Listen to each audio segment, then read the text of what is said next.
And we're back. It's Gadfly Radio. I'm Ben Boychuk, sitting in the captain's chair. Martha Montelongo isn't here, neither is John Seiler. It's just me, and we're talking about Obamacare.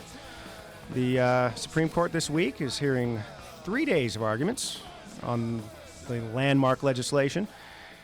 Yesterday, today, and Wednesday. So Monday, Tuesday, Wednesday. Joining me to kind of make sense of it all is Avik Roy. He is a senior fellow in health policy at the Manhattan Institute, policy advisor at the Heartland Institute, and a blogger at Forbes.com, among other fine publications. So we were talking before about the individual mandate. That was the big argument today. What do we have to look forward to tomorrow? Yeah, so tomorrow there's going to be two different sessions for oral argument. The first, Ben, is the question of whether or not, if they do strike down the mandate, whether they should strike down other parts of the law, the whole law, or none of it. And and that's going to be a huge question. Touches on some of the things that we were mentioning before the break. And the second question is whether or not Obamacare's expansion of Medicaid is constitutional. So this was a bit of a surprise because all the lower courts had said that, yes, it is constitutional, deferring to previous Supreme Court precedent.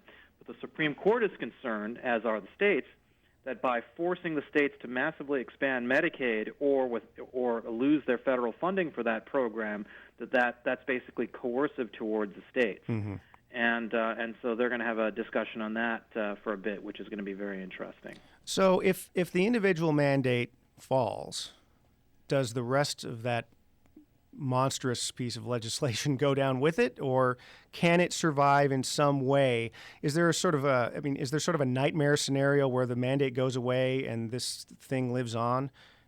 Absolutely. Now, both the plaintiffs and the defendants agree that there are certain provisions of the law that should be struck if the mandate goes down, and one of those is the one that I was mentioning before the break called community rating, where young people are forced to pay similar rates as old people for their health insurance. However, there are so many aspects of this law that drive up the cost of health insurance and thereby will aid this sort of death spiral of people dropping out of the insurance market if there's no mandate, that there's really a whole chunk of the law that should go if we're talking about it from a health policy standpoint, an economic standpoint. There's a whole chunk of this law that should go if you overturn the mandate. It's hard for me to be persuaded that a bunch of law school graduates on the Supreme Court are going to be sophisticated enough to really process those problems. So I think what's going to happen is if they do knock down the mandate and keep most of the rest of the law intact, you're still going to see a pretty serious problem with the state of the health insurance market post their action, and it's going to still be important for people like us to think about that and study that problem. Right, because if the mandate goes, we're still talking about parts of the law that for example, require insurance companies to cover pre-existing conditions and that sort of thing, which really distorts the market, right? Yeah, that's right. Right.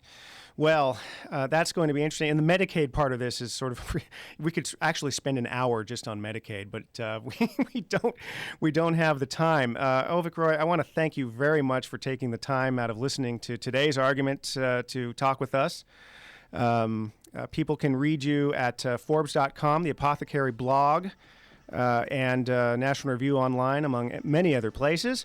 And I want to thank the listeners for spending this past hour with me. I really appreciate it. You can find us online, listen to the podcast at gadflyradio.com.